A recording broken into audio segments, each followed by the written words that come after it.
I'm 28 years old, working really hard as a marketing executive, and dealing with a chronic illness that makes every day tough. But the hardest part of my life isn't that, it's my family. I have a younger sister, Clara, who's 25, and she's the favorite. My parents, John and Linda, absolutely adore her. As for me, I'm lucky if they even notice I'm there. Just last week, I finally got the promotion I've been working so hard for. I was excited, so I called home to share the news. Mom, guess what? I got the promotion. Oh, that's nice, dear, she replied. Did you hear Clara's boyfriend took her to that new fancy restaurant downtown? And just like that, my big moment was ignored. It's always like this. Then, the big news came. At a family dinner, Clara came in, waving her hand around. I'm engaged, Rick proposed. Everyone was cheering, Mom was crying, and Dad opened a bottle of champagne. Meanwhile, I was trying to hide my discomfort as pain from my illness flared up, not that anyone noticed. We need to start planning right away, Mom said excitedly. Miriam, clear your schedule, we'll need all the help we can get. I wanted to remind them about my health, but why bother? They'd just say I was being dramatic. The next few weeks were a blur of wedding catalogs, visiting venues, and endless talks about flowers and dresses. No one really asked my opinion, and when they did, it was quickly shut down.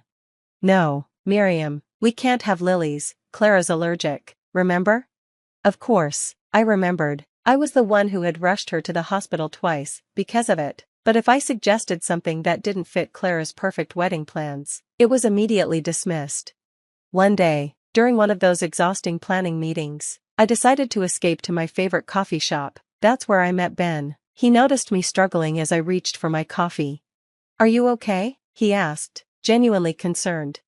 For once, someone was actually paying attention to me. We started talking, and I found out he was a doctor. When I mentioned my illness, he didn't brush it off or change the subject, he listened. We ended up chatting for hours. Ben became my safe space in the middle of all the wedding chaos. He understood my health issues, respected my job, and actually cared about my thoughts. It was a breath of fresh air. Then came the surprise. Clara approached me one day, beaming with excitement. Miriam, I want you to be my maid of honor. I was shocked. We hardly talked outside of family events, and now she wanted me to play such a big role in her wedding. Are you sure? We're not really close, Clara. Don't be silly, she said. You're my sister, it's tradition. And there it was, not because she valued our relationship, but because it was what people expected. I wanted to say no to Clara's offer to be her maid of honor, to protect myself from all the stress I knew it would bring, but the look on my parents' faces told me that saying no wasn't an option. So, here I am, about to take on the role of maid of honor for a sister who hardly knows me, in a wedding planned by parents who barely notice me. All this, while trying to keep up with my demanding job and manage my chronic illness. But at least I have Ben. Maybe things are finally looking up. Little did I know, the worst was still ahead. The big day arrived. I woke up feeling like I'd been hit by a truck, but I got out of bed anyway. I wasn't going to give anyone another reason to call me dramatic. I forced a smile as I helped Clara into her wedding dress. You look beautiful, I said, and I meant it. No matter what, she was still my sister. Thanks, she replied, barely looking at me. Just don't mess up your makeup crying during the ceremony. I want the photos to be perfect. The ceremony went by in a blur of white lace and teary vows. I stood there, holding my bouquet, feeling worse by the minute, but I kept it together. I had to. At the reception, I found Ben sitting at our table. You okay? He asked, holding my hand. You look pale. I'm fine, I lied. Just need to get through this. Suddenly, my mom appeared and grabbed my arm. Miriam, it's time for your speech. Don't embarrass your sister. I stood up, feeling a little unsteady as I made my way to the microphone. The room was spinning. I opened my mouth to speak, but no words came out. The last thing I remember was the floor rushing up toward me. I woke up to see Ben's worried face hovering above me. Miriam, can you hear me? He asked. What happened? I mumbled. You collapsed, Ben said. We need to get you to a hospital. That's when I heard my mother's sharp voice. Oh, for heaven's sake, Miriam, get up, you're making a scene. I tried to sit up, but the pain was too much. Mom, I really don't feel good. It's probably just nerves, my dad chimed in. Walk it off. Ben stood up, looking serious. She needs medical attention right now. Clara rushed over, her wedding dress rustling. Miriam, what are you doing? This is my wedding day. I'm sorry, I gasped. I didn't mean to. You never mean to, Clara snapped, but somehow, you always manage to steal the spotlight. Can't you let me have one day? I couldn't believe what I was hearing. You think I planned this? My mom stepped in. Miriam, that's enough. We're not leaving your sister's wedding. Stop being so dramatic and get back to your seat. Ben's voice cut through the noise. If you won't take her seriously, I'll be fine, Dad said. Take her if you have to, but don't expect us to leave the reception. As Ben helped me up, I looked at my family. They were already turning away, putting on fake smiles for the guests. Clara was back on the dance floor, laughing like nothing had happened. The drive to the hospital was a painful blur, both physically and emotionally. How could they just leave me like that? In the emergency room, doctors hurried to hook me up to machines, while Ben stayed by my side, holding my hand through it all. Finally, a doctor came over with my test results. Miss Thompson, you're having a serious flare-up of your condition. It's a good thing you came in when you did. This could have been very dangerous if left untreated. I let out a bitter laugh. Yeah, good thing. As the nurses got me settled into a room for overnight observation, I couldn't stop thinking about my family, still at the wedding, dancing and celebrating while I was lying in a hospital bed. Ben squeezed my hand. I'm so sorry, Miriam, you deserve better than that. For the first time that day, I allowed myself to cry. Why don't they care, Ben? Am I really that unimportant to them?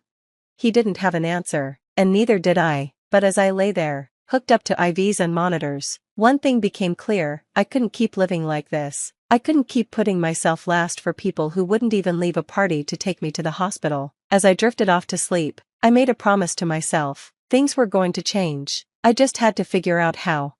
A week in the hospital felt like forever. The only good thing was Ben, who visited every day, bringing me books and keeping me company. Not once did my family show up or even call. When I finally got discharged, I went home, completely drained, both physically and emotionally. When I opened the door, Mom, Dad, and Clara were sitting in the living room, acting like it was just another day. Oh, you're back, Mom said, barely looking up from her magazine. There's laundry that needs doing. I couldn't believe what I was hearing. Are you serious right now? I just got out of the hospital. Dad cleared his throat. About that, Miriam, we think you owe your sister an apology for ruining her wedding. Clara nodded, her face full of fake hurt. Do you know how embarrassing that was? Everyone was talking about it. Something inside me snapped. Apologize? I nearly died. And you want me to apologize? Don't be so dramatic, Mom sighed. It's always something with you, isn't it? That was it, the final straw. I'm done, I said, my voice shaking. I'm done with all this toxicity. I'm out of here. I stormed to my room, threw some clothes into a bag, and walked out. They didn't even try to stop me. Ben was waiting outside in his car. One look at my face, and he knew. You're staying with me, he said. It wasn't a question. The next few weeks passed in a blur of doctor's appointments and work. I threw myself into my job, determined to prove that I could succeed without my family's so-called support. One day, I was going through some old papers when I found documents about a trust fund in my name. Curious, I called the bank. I'm sorry, Miss Thompson, but that account has been almost drained, the banker said. My head was spinning. That's impossible. I've never touched it. After some digging, I discovered the ugly truth. My parents had been taking money from my trust fund for years, using it to pay for Clara's expensive lifestyle. I felt sick. Not only had they neglected me emotionally, but they had also been stealing from me. I knew I needed help, so I called a lawyer named Tom. After reviewing the documents, Tom looked serious. This is a big deal, Miriam. Your parents could face criminal charges for this. Part of me wanted to let it go, to just walk away, but a stronger part of me was done being pushed around. What do we do? I asked. Tom leaned forward. We investigate, we gather evidence, and then we make them face the consequences of what they've done. As I nodded, I felt a mix of sadness and determination. This wasn't how I imagined my life would turn out, but I knew it had to be done. For once, I was standing up for myself. That night, as Ben and I sat on his couch, I couldn't help but reflect on everything. You okay? Ben asked, wrapping his arm around me. I don't know, I admitted. I'm angry and hurt, but I also feel free. Is that strange? He shook his head. Not at all. You're finally putting yourself first, And that's a good thing. I leaned into him, realizing he was right. For the first time in my life, I was prioritizing my own well-being. It felt scary, but right. Whatever happens next, I said, I'm ready. Little did I know, the storm that was about to hit my family would change everything, but this time, I wouldn't be the one suffering. This time, I would be the one in control.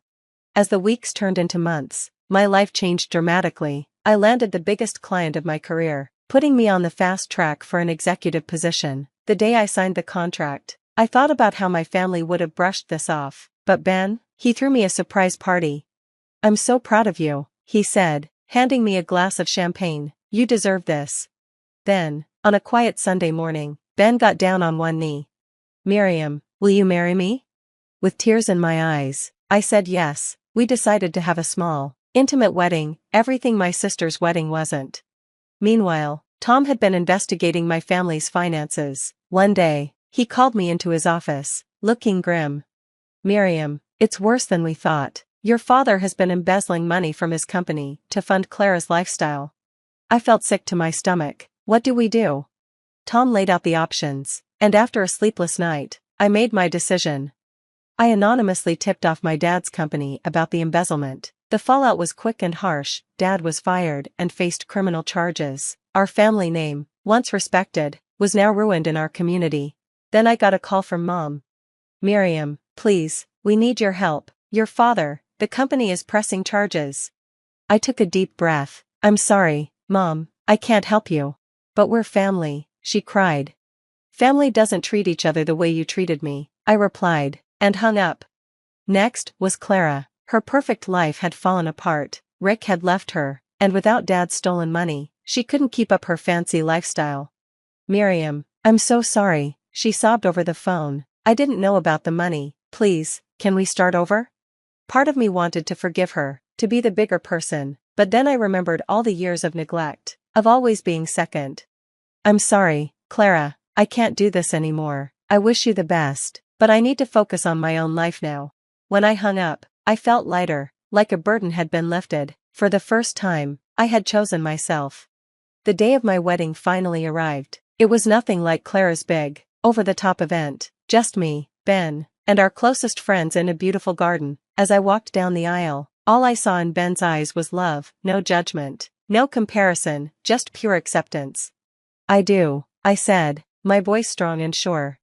At the reception, I looked around at the small gathering. These were people who truly cared about me, who had stood by me through everything. My colleague Sarah raised a toast. To Miriam and Ben, two of the kindest, strongest people I know. May your life together be filled with love and respect. As Ben and I swayed during our first dance, I thought about the journey that had brought me here.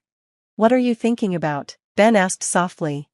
I'm thinking about how far I've come, I replied, and how excited I am for our future. He smiled and pulled me closer. Me too. I love you, Miriam. I love you too, I said, and I meant it, not just the words, but the promise of a life where I was valued, respected, and loved unconditionally. As the night came to an end, I felt a deep sense of peace. My family's actions had consequences, but I no longer felt responsible for fixing their mistakes. I had my own life to live, my own family to build, with Ben by my side. Looking at my new husband, I smiled. The road ahead might not be perfect, but I knew one thing for sure, I would face it on my own terms, surrounded by people who truly loved me, and that, I realized, was the sweetest justice of all.